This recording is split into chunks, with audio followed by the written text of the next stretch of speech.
On June 1st, Amber Emery transitioned from Clark County District Court Administrator to Deputy County Manager. Recently, we spoke with Emery to learn about her background, priorities, and role in supervising the new Jail Services Director. Hello, I'm Jim Demon with Clark County Close-Up. Thank you for meeting with us. Absolutely. Thanks for having me, Jim.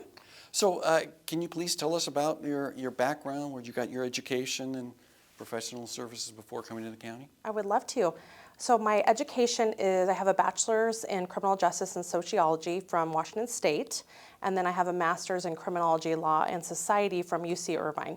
So that's where I did my education and my background prior to coming to the court. So I was in Multnomah County Circuit Court in Portland for roughly 6 years prior to coming to the county. So I managed the criminal operations division over in Portland.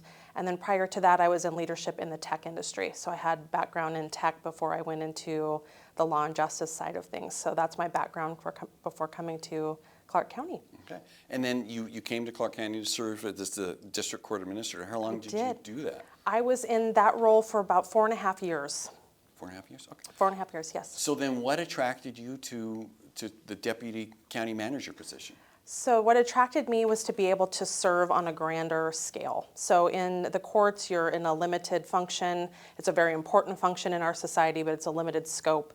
And what attracted me, especially with our county government here, is the breadth of services that we provide and being able to get into all of those knowledge bases and learn about what we provide to the county and expand and be able to serve on a greater scale. So that's what attracted me to that role. Right. Now, are you, so what is the role of the deputy county manager, and are you overseeing certain departments? So the role for our deputy county manager is a continuity of service. So second in command to the county manager in all of our operational pieces. So I need to be prepared to step in at any time when our manager is either on vacation, she doesn't get very many of those, but either on vacation or if something were to happen or whatever I need to assist with. So right now, my main area of expertise and focus is the jail services, which is a new department that was just created.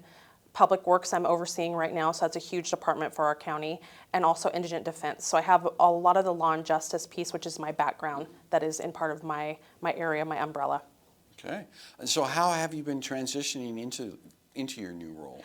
At the speed of light. It has been a whirlwind. I've been over there since June 1st, so it's been a whirlwind month, and we have had a lot of things happen in those 4 months that have been very time-consuming, but it's been exhilarating and very rewarding, and I look forward to the next challenges that we have. Now, the county announced in September that the new Director of Jail Services, David Shook, will be reporting to you. Yes. Why did the county decide to move the jail from the sheriff's office to its own department? Great question. So we are looking at it from a county-wide lens. So jail is a service that all the cities use in our area. So we're looking at that as for a focus of county-wide service. So we look at public health. Many of the department, like the courts, for example, they serve the county. So we wanted to look at the jail of how do we elevate the needs. We have a lot of needs in the jail. So how do we elevate that up to give it the support that it needs? And part of that was looking at through a county-wide lens of how we can put resources behind it and staff manpower to make sure that we are meeting those requirements. So how will your experience as a district court administrator assist you in overseeing the jail services? So in my background in Multnomah, I was part of a lot of programs where we did diversion tactics to divert from the jail. We had a justice reinvestment program that we worked on that diverted from prison population in the state of Oregon. So my background, I have a lot of experience in looking at programs of how, excuse me, of how we divert from the jail. And then once folks are in the jail, we're looking at how we can connect with services, how we can look at how mental health services are a huge component that we're looking at.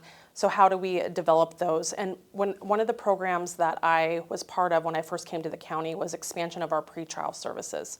And what that is when someone is arrested, they get for their first appearance, a judge makes a bail hearing, and when you're looking at that, they may put them out on pretrial, and that would be a release so they're not in the jail with a level of supervision.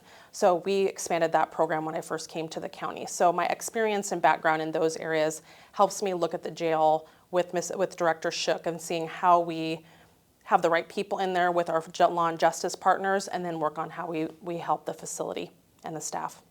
What are some of the challenges facing the jail, and how will this move help facilitate? Another great working question. So we have many challenges facing the jail right now. We have a facility that was built for a population it's not our size currently. So we have an old facility that was built in the 80s that needs to be expanded.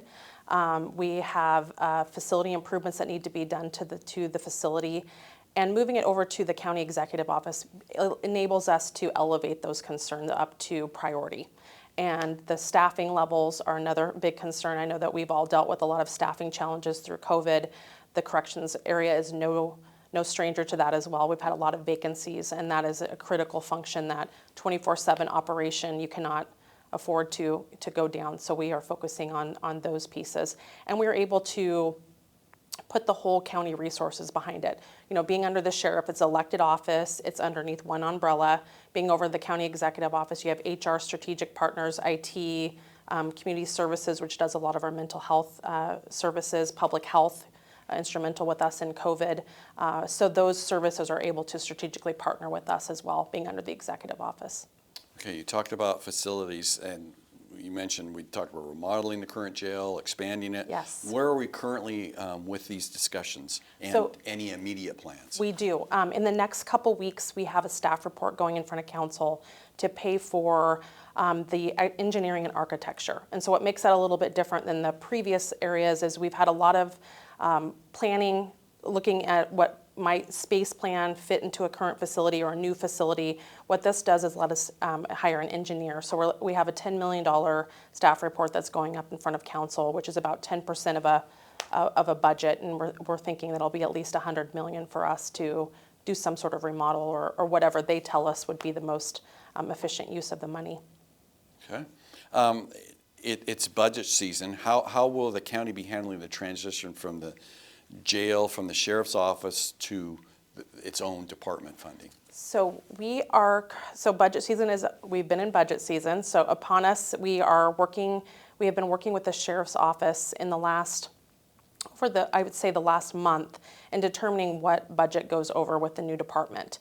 And it's not as cut and dry as just the corrections facilities coming over. It's a lot of the support staff that work in jail records that are in a different side of the sheriff's budget, IT infrastructure, HR help, every single piece that we're looking at is how we're going to move that over and support. So I'm pleased that the sheriff, under sheriff and I and the team have worked through that, and we are going to have that available for Kathleen to make an amendment coming up here in our budget cycle. So we'll have that done before the end of the year. Okay. You also talked about staffing. Yes. So how are you dealing Critical. with staffing shortages in the jail? So a part of the other piece of moving over to the executive side, we have the ability to not have civil service. Civil service does add a lot of layers onto a recruitment effort, and when you're going through a lens of a deputy for the road, that's a lot of extra layers that add to a recruitment process. Our recruitment process right now for corrections deputies is anywhere from 7 to 9 months. So we're looking at ways with King County is in a structure similar to ours, where the jail is under the executive branch, so is Spokane. So we've been reaching out to our partners to see how they do recruitment safely, make sure that we're hitting all the notes for the polygraph, all those elements that need to be done for a certified corrections officer. But we're looking at speeding that up so we can bring people in at a much quicker rate. The other piece that we're looking at is how do we bring in retired law enforcement, folks that have been in that field. How do we make that easier for folks to come aboard to get a certification to help us in this interim phase until we can get staffing levels up? Okay.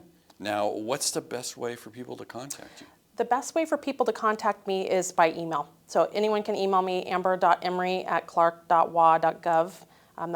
Email is the best way to contact me. They can also reach me at the county manager's office, but email is the best way to reach me. Great. Well, thank you very much for Thank you, making time Jim, with for us. having me.